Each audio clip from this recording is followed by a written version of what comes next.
Bonjour à tous et bienvenue sur la chaîne de l'inspecteur Vermillon. La philatélie, l'art de collectionner les timbres. Aujourd'hui, on va voir d'où vient ce mot et j'espère ne pas réanimer une vieille querelle qui a opposé les tout premiers collectionneurs et experts de timbres de l'époque. Vous allez voir pourquoi je dis ça, ça vaut le détour. Mais avant, un peu d'humour. Bonsoir mesdames et messieurs. Bonsoir Eric. Bonsoir. Hop. Ce soir, ensemble, mesdames et messieurs, nous allons essayer d'apprendre un mot. Ce mot, nous ne le connaissons pas, ni vous, ni nous. Cependant, mesdames et messieurs, nous allons essayer de l'apprendre ensemble. Le mot de ce soir, mesdames et messieurs, est, découvrons-le ensemble, pardon, excusez-moi,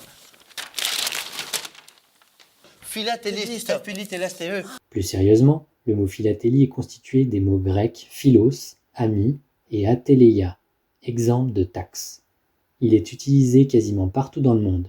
Philatélie en anglais, philatélie en allemand, philatélia en espagnol, italien, portugais et même Filatelistyka. en polonais. Seuls les Grecs ont une utilisation plus respectueuse de l'étymologie, philos, ami, et télos, taxe, et non exempt de taxe. Cela donne donc philotélismo.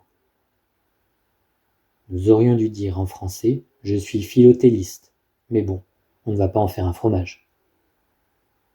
Alors, qui a inventé ce mot? Un anglais? Un allemand? Un grec?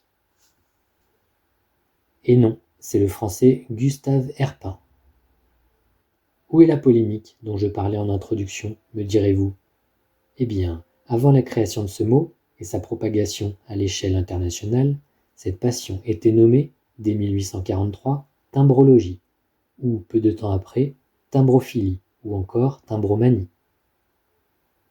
Et ce n'est qu'en 1864, donc 21 ans après, que Gustave Herpin a proposé le terme philatélie dans un article du journal Le Collectionneur de Timbres-Poste,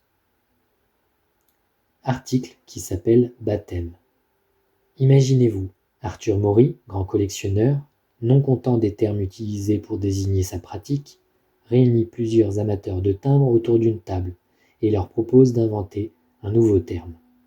Arthur Maury finit par choisir philatélie parmi une dizaine d'autres noms et propose à Gustave Herpin d'écrire un article dans le 5e numéro de son journal Le Collectionneur de Timbres-Poste, qui sortira le 15 novembre 1864.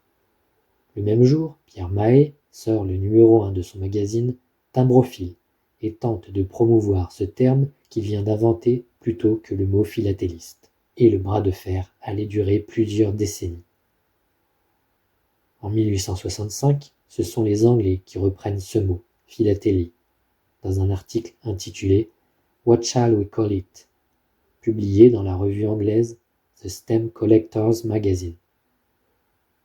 Peu importe le terme utilisé, nous sommes réunis pour une seule et même passion. Ces différents termes ont la même définition, celle de collectionner les timbres. Moi, direct après le boulot, je fais la tennis. Philatéliste. Philatéliste. Nous Nous ne voyons pas d'autre explication.